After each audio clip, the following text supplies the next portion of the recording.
Hey everybody, Aaron here. Welcome back to another anime review. Today we look at Handshakers episode 8. Wow, this show is so stupid. Oh my god. By the way, this image is actually, of course, obviously, if you've seen the episode, this is the image that you see near the end. But I figured this is how I represent how I feel right now watching this episode.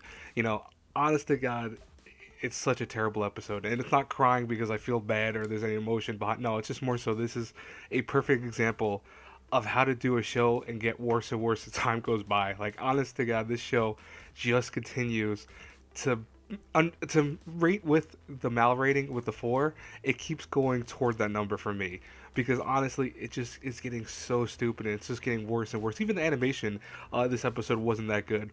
Now, the whole thing about this whole episode was that apparently we have this pop idol singer, and she's supposed to be the new Handshaker enemy of the day. Her name is Kadama, and of course Tazuna and Kiyori get kind of involved because, oh wait, why? Well, you know what's funny? We don't find out right away. We actually have a battle in the beginning of this whole episode where we just start having them fight each other, and really doesn't explain anything that's going on until a brief moment where all of a sudden we learn that the professor gave them tickets to go out on a date, quote unquote. And of course, that's when they kind of went together. They were hanging out together with one another. It was kind of this part was probably the only decent moment of the whole episode. It was kind of cute having Kiyori, be with Tazuna and try to tell him that she wants him to see like the clothes she's wearing and stuff like that. It felt like a real date. It got creepy when he actually mentioned his sister at one point. That was very odd. Like, I don't know why they even decided to do that. Like, I understand what he's reminded a lot of times of her, his sister, but this is not his sister. This is a girl that clearly likes him, and he keeps thinking in that sense. It's really odd to me. But nonetheless, we go back to the fighting, and Team Gear essentially is getting their ass kicked by this Team Pop Idol group. I'm not even gonna say what. I don't even know what their real team name is. I only know that his name, by the way, Team Gear, because I looked on Wikipedia one time, and that's apparently all the wiki is also in general. Apparently that's what they're considered. By their actual type of weapon they use, their Nimrod.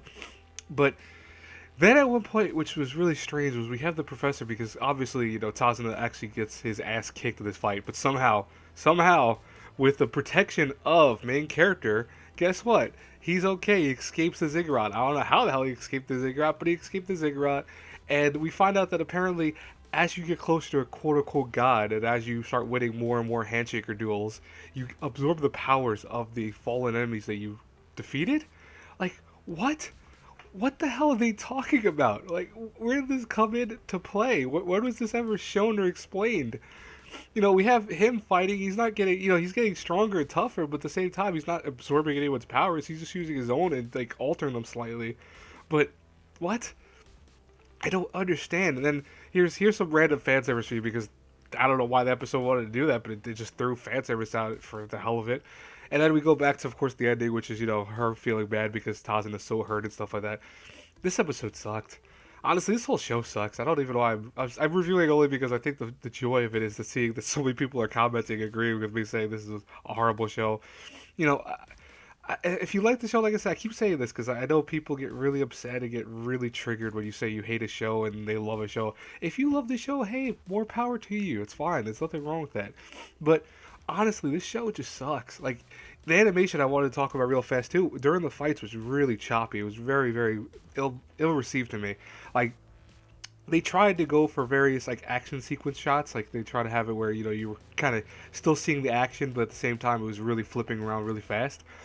It didn't look good. The animation actually suffered horribly for it, and it just was so hard to even keep like an angle of what was going on exactly. They're trying their best to keep it up, but it just doesn't look correct on the screen. That's why, honestly, this episode is probably one of the worst ones of the show, because I mean, just beyond the whole frantic pacing of it and the whole weird kind of way they even set it up and kind of executed it, this was just terrible. Overall, just very, very boring episode. I almost fell asleep watching this episode. I'm wide awake, mind you. Honestly, I hope you guys enjoyed this review slash rant of it. Obviously, if you do, hey, hit the like button, subscribe to the channel, share the video, the whole nine. I will talk to you later today when Non-Baka comes out. Until then, I'll see you guys later. Bye-bye.